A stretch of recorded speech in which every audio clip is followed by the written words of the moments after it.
Buried deep in the heart of the Grand Canyon lies an oasis of turquoise streams and majestic falls. The Havasupai Reservation in northern Arizona holds mainly rough terrain, these beautiful waterfalls, and the village of Supai, where most tribal members live and work. Every day, from February to November, the tribe allows as many as 500 visitors to set up camp between an iconic set of waterfalls, Havasu and Muni. But in this otherworldly setting, there is an ugly and horrible reality. The horses. Every day, these horses and mules are overloaded with heavy packs, coolers, and other supplies, then forced uphill to the trailhead, 10 miles, where they are reloaded with new packs and supplies. Or even worse, left all day in the blazing sun, then often forced to run the 10 miles back to camp without water or food at any point in the oppressive Arizona heat. These are not isolated incidents of abuse, nor are they the result of ignorance or poverty. I started SAVE in February of 2016. I was living in Flagstaff, and I was just fed up with continuing to hear stories from people who had been down in the Havasupai Reservation and what they had seen regarding the pack animals. It is in part an economic strategy, the way some of these wranglers operate, because it is easier and cheaper to just replace their horses, so they just work them to death. The tribe makes millions of dollars off of tourism. Their health care, education, and law enforcement are all provided by the federal government. And there are only about 400 people living. My understanding is it's somewhere in the neighborhood of like 40 families. Where does all the money go? It certainly does not go to caring for these animals. This abuse is long-term, over 40 years. It is ongoing and systemic. It is torture and deliberate. This abuse by some tribal members has been overlooked by tourists, excused by apologists, and ignored by adventure travel companies who make their money on the literal backs of these animals. Havasupai's popularity with tourists has skyrocketed as travel writers ooh and ah over the waterfalls. But more trips mean more abuse of more horses, donkeys, and mules. Most tourists ignore the animals' plight.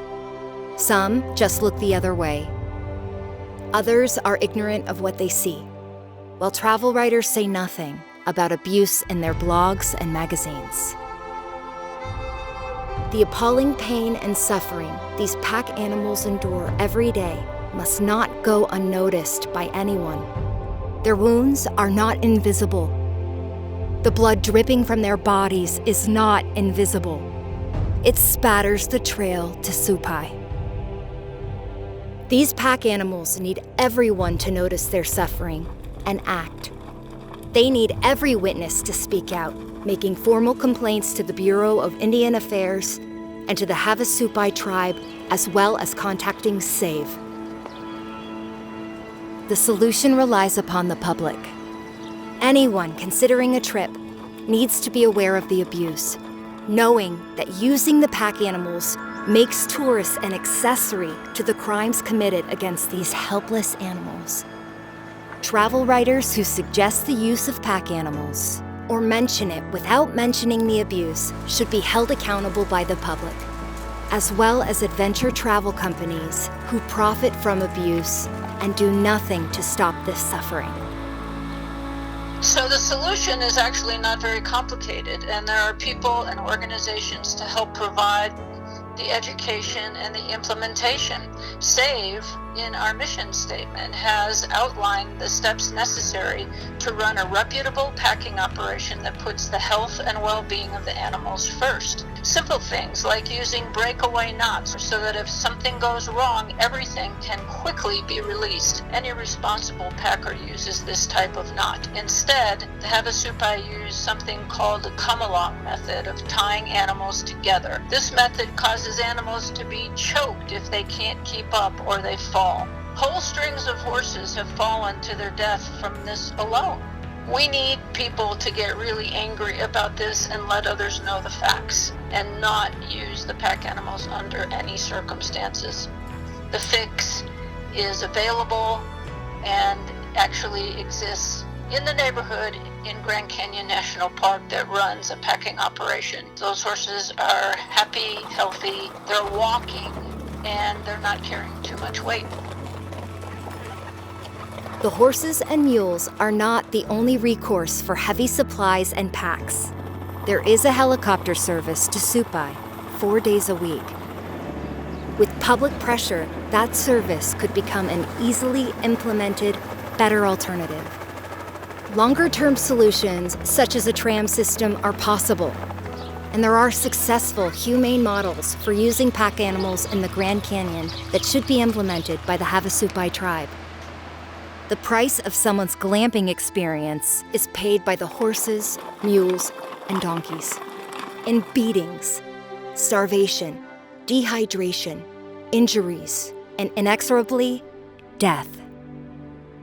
They should not suffer for your vacation. For more information and ways you can make a meaningful impact, please visit havasupaihorses.org. Campers must practice responsible tourism. Please do not use the pack animals. If you can't carry your gear, don't go. SAVE and all its supporters know that this abuse will not end until the tribe and others who profit feel a negative economic impact. Make them feel it. Everyone in a position to help stop this abuse must feel the pressure from you. Havasu Falls is a death camp for pack animals. Help us bring change at havasupaihorses.org.